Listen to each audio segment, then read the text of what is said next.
মেয়ে হওয়া কোনো সাধারণ ব্যাপার না ভাই, এটা একটা পূর্ণাঙ্গ কোর্স।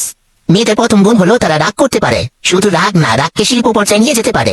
মেয়েরা রাগ করলে সুখ হয়ে যায়। আর পৃথিবীর সবচেয়ে ভয়ঙ্কর জিনিস কি জানেন?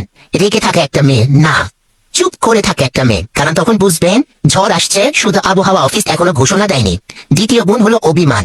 এই জিনিসটা মেয়েরা জন্মগতভাবে শিখে আসে। আপনি যদি ভুল করেন অভিমান করবে, ঠিক আছে। আপনি যদি ভুল না করেন এই ভেবে অভিমান করবে কেন এতক্ষণ আপনি ভুল করলেন না। আর মেয়েদের মেমোরি ভাই, গুগল ড্রাইভ, আইক্লাউড, পেনড্রাইভ সব ফেল। আপনি 2022 সালে একদিন হাঁচি দিয়ে ধন্যবাদ বলতে ভুলে গেছেন, চিন্তা নেই, 2026 সালে কোনো এক ঝগড়ায় সেই ঘটনা প্রমাণ সহ হাজির হবে। আর কান্না, আহা, এটা তো আলাদা প্রতিভা। মেয়েরা এমন ভাবে কান্না করতে পারে আপনি বুঝতেই পারবেন না আসল সমস্যা কি। 5 মিনিট আগে আইসক্রিম খেয়ে দুনিয়ার সবচেয়ে সুখী মানুষ ছিল, এখন কান্না করছে কারণ পুরনো একটা গান শুনে তার মন খারাপ হয়ে গেছে। এখন আবেগের স্পিড শুধু মেয়েদের পক্ষেই সম্ভব। মেয়েদের আরেকটা অসাধারণ গুণ হলো আমি ঠিক আছি কথাটার ভিতরে 17 রকমের অর্থ লুকিয়ে রাখতে পারে।